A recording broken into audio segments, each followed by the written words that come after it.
Hi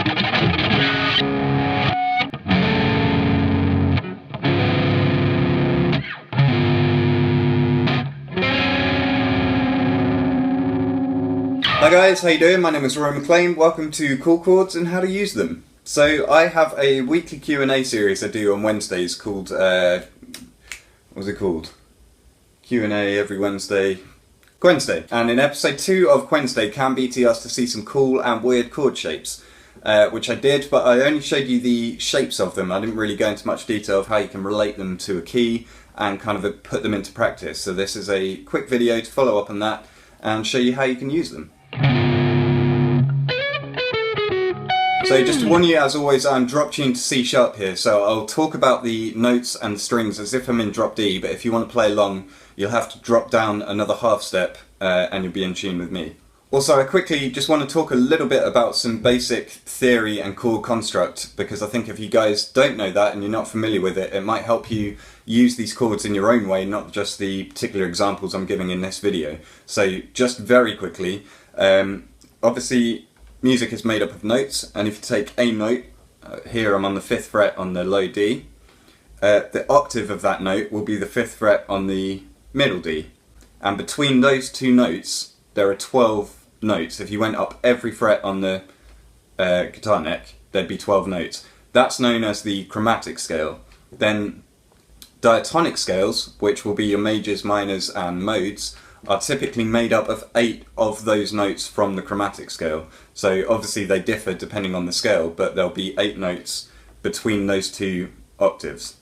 Those notes are known as intervals, and then depending on what scale you'll be playing, the difference between the intervals will either be a tone or 2 frets, or a semitone, which is 1 fret.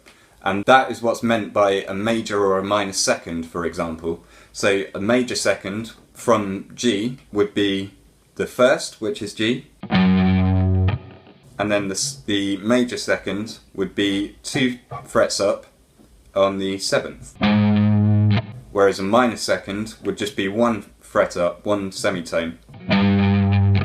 So today we're going to be looking at the G harmonic minor, which I'll show you quickly now.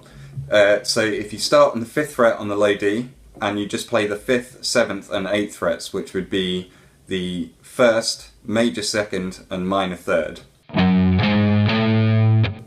Then it's exactly the same shape from the 3rd fret on the A string, but here we're going major 4th, 5th, which is a perfect harmony, and then minor 6th. So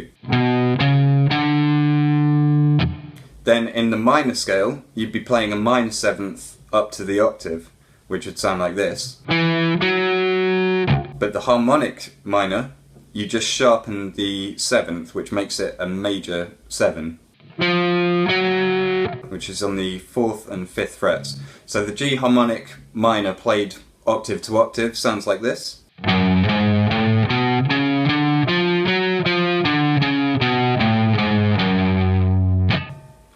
So all of the chords I'm going to be talking about in this video fall into the G harmonic minor. It will help in terms of understanding how the chords are put together and putting together your own. I'm going to extend out beyond the octave limit of that scale. So an octave up from the G harmonic minor would be exactly the same shape on the middle D, so 5th, 7th and 8. Then again on the G. And then to reach back up to the octave, it's the 7th and 8th frets on the B string. And then from there you do exactly the same thing, so 8, 10, 11, it's that same shape as you started with. Then again on the E string, and then 2nd and 3rd on the high E. 14th and 15th on the high E.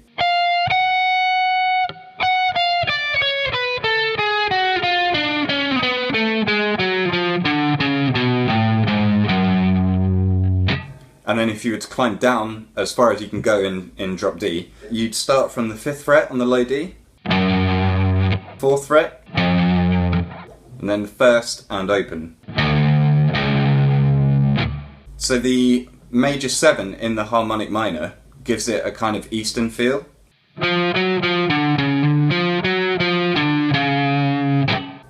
And those bottom notes that you're descending down on the low D are those notes just an octave below. So you can still get, that's where the kind of flavour of this scale is. And fortunately, in this example, you have access to those notes below the scale as well. So you've got,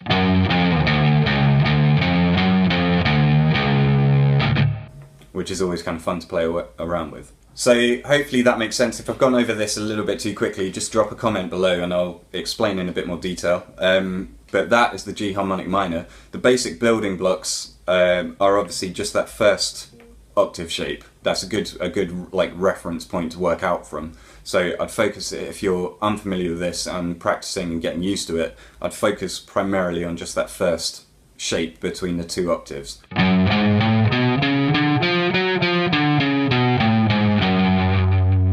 So the first chord that we're going to look at is this one. I'm just barring the 5th and playing the 8th fret as an extension on the middle D, and that sounds like this.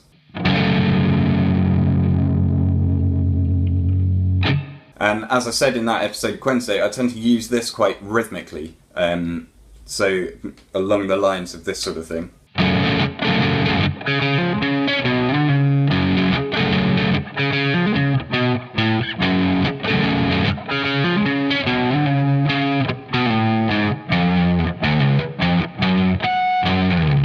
So in terms of chord construct, you'll notice that all of these notes, when we played through the extended G harmonic minor, we hit all of these notes that we're holding here. So you've got the root note, the 5th, and then the minor 3rd of the octave above when we played that shape. So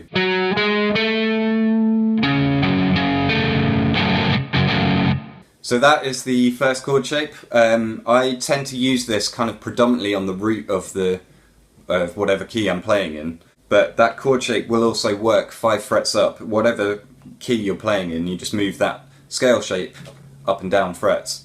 If you move that up 5 frets, that chord will also work. So that would sound like this.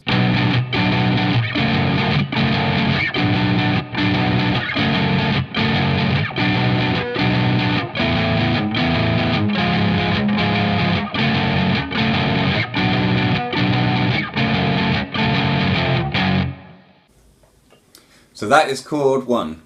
The second chord sounds like this. And again, hopefully it's obvious that all of those notes are within the extended G harmonic minor scale. So you're landing on all the same frets that you've played if you play up and down that scale. So here we've got the 5th, the major 7th, and then the 4th. And together it sounds like this. And as I've just played there, that's typically how I'll use it. It's a really good way to return back down to the root. The reason it works like that is because harmonically, the major 7 is only 1 semitone apart from the root note. And the root note is the note that will obviously sound nice when you return to it. In any chord progression, you typically start on it, you'll move around a few chords and return to the root, and that's where you kind of resolve and it all sounds good. So the major 7 being 1 semitone apart sounds horrible if you play it with the root. They don't work harmonically together. So when that note is in the chord that you're playing, your ear wants to hear the root note after it, and so when you return to the root, it sounds really good. Particularly when climbing down the minor scale from the 5th, which always just sounds, it's used a lot. You'll find it in loads of songs, but this pattern. You can also use this rhythmically, obviously. All of these chords you can do anything with. Don't necessarily listen to what I'm saying. I'm just kind of trying to give starting points and useful ways to use these chords. So if you were to use it rhythmically, you could do something like this.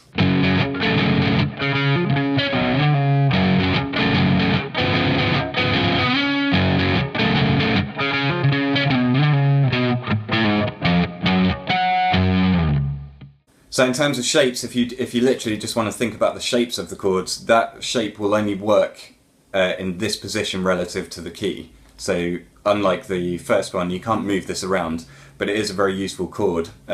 What you can do though is invert the notes, and an inversion of the chord is when you take one of the notes from the chord and you move it up or down an octave, and you'll get a different voicing of the chord. So an inversion of this chord, and again this is a chord shape I use quite a lot, if you take this note down an octave to the 3rd fret, the major 7 stays in the same place, and then you also lower the octave of this D here. So rather than this, you've got this. Those are the same notes, but you get a different voicing. It changes, kind of slightly changes the way the chord comes across and the kind of feel of it. And what I do here is move this whole, once you've changed the shape of the chord, move it up an octave, and you get this.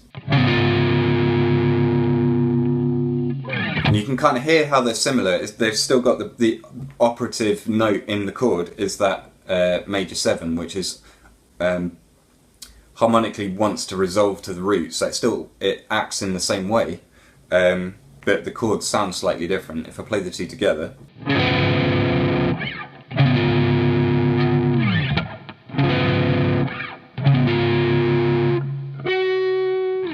you can hear that. I think typically my ear at least tends to listen to the high note in a chord as to kind of how it voices and comes across. So here we're obviously hearing the 5th fret on the G, the C, and then here the major 7 or the F sharp is the highest note in the chord and therefore the most kind of present. So that is chord number 3. Again, within the G harmonic minor scale, you can't move this shape around too much, but you could invert it further and swap some of the notes around and just have a play. This is a great chord again to use rhythmically. So an example of that would be something like this.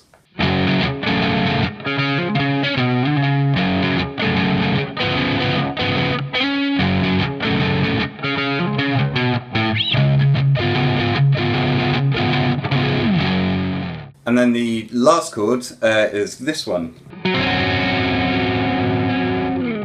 which technically I'm adding in a note here. So we've got the root note, which is the G, then the Aug 4, which is the note that shouldn't be there but is kind of added in for it gives it that dissonant sound. So that's the only note that you wouldn't find in the G harmonic, but it's kind of added in for flavour.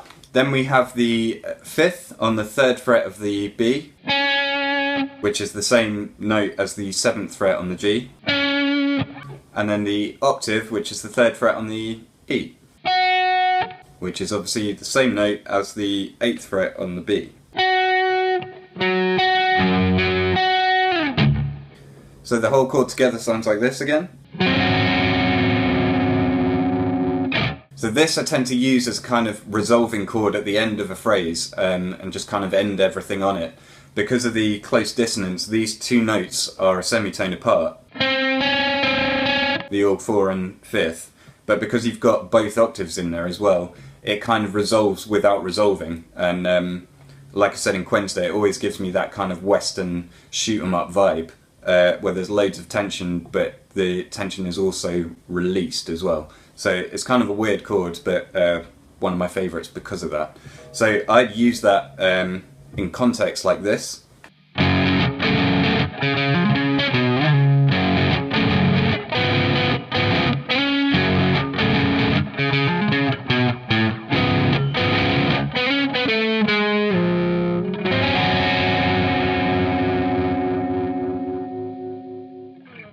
So there we go, that is the 4th chord. I hope you guys get something out of this and you can go and take these away and kind of put them into practice and mess around with them.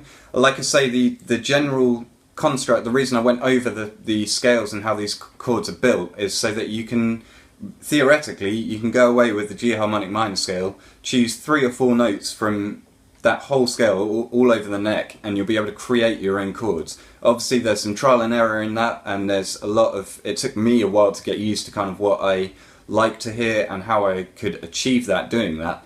But this should hopefully give you the building blocks to go away and make up your own weird chords, as well as just using these ones. So I hope you have fun with that. as always, thank you so much for watching. If you are new to the channel, then please subscribe, check out some other videos.